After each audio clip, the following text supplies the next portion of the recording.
कोई भी ऑब्जेक्ट हमें तभी दिखाई देता है जब लाइट या तो ऑब्जेक्ट से हमारी आंखों तक आ रही हो, जैसे कि कैंडल। कैंडल से आने वाली लाइट जब आंखों से टकराती है तब हमें कैंडल दिखाई देता है, या फिर लाइट ऑब्जेक्ट से टकराकर हमारी आंखों तक आ रही हो। दोनों ही कंडीशंस में ऑब्जेक्ट हमें तभी दिखाई देता है जब लाइट हमारी आंखों तक आती है।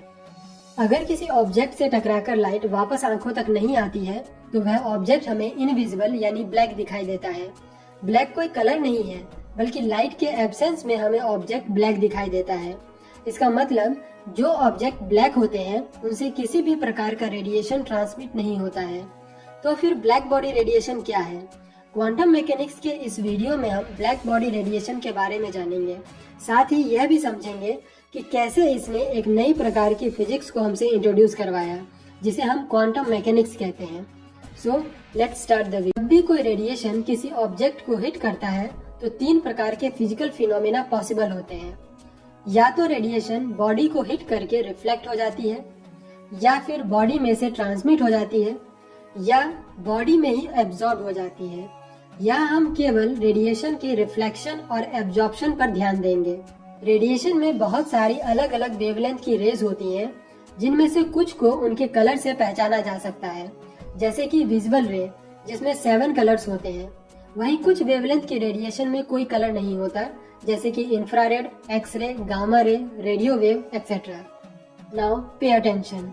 कोई भी ऑब्जेक्ट रेडिएशन तभी एमिट करता है जब उस ऑब्जेक्ट का टेम्परेचर उसके सराउंडिंग के टेम्परेचर के कंपैरिजन में ज्यादा हो। जैसे कि कैंडल, जलते हुए कैंडल का टेम्परेचर उसके सराउंडिंग रूम से ज्यादा होता है।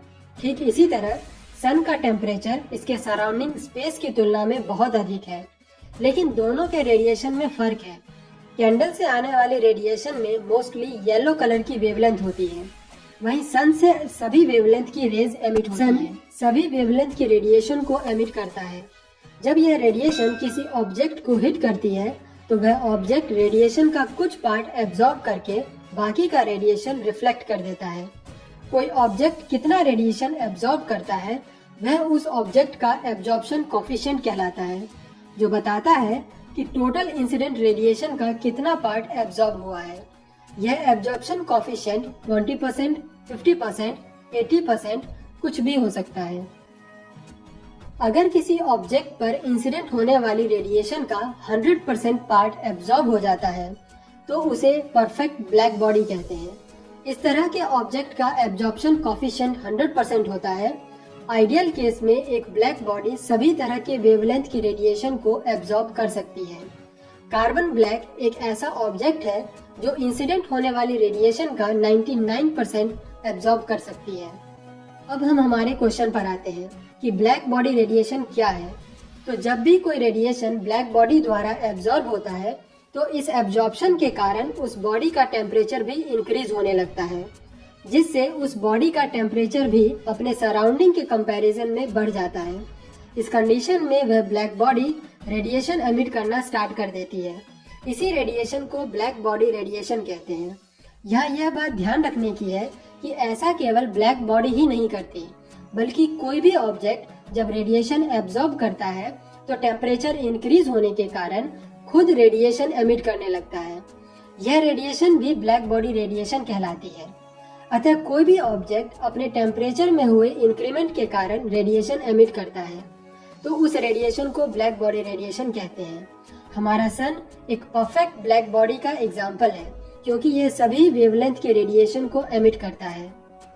साइंटिस्ट ने लैब में एक ऐसा ब्लैक बॉडी बनाया जो 99% तक रेडिएशन को एब्जॉर्ब कर सकता हो। इसके लिए एक होलो स्फीयर लिया गया जिसमें एक नैरो होल हो। इस होलो स्फीयर के इनर सरफेस पर कार्बन ब्लैक की कोटिंग की जाती है। जब इस नैरो होल से रेडिएशन स्फीयर के अंदर इंसिडेंट होती है तो स्फीयर के वॉल से टकराकर 99% एब्जॉर्ब हो जाती है। बची हुई रेडिएशन रिफ्लेक्ट होकर दोबारा वॉल से टकराती है।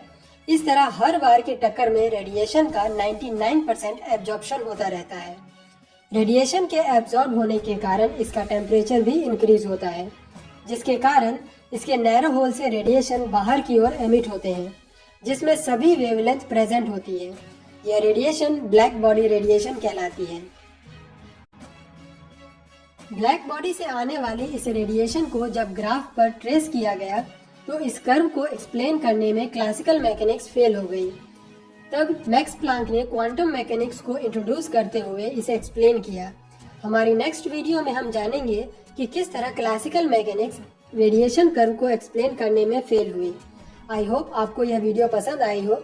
If you like this video, hit the like button and subscribe our channel.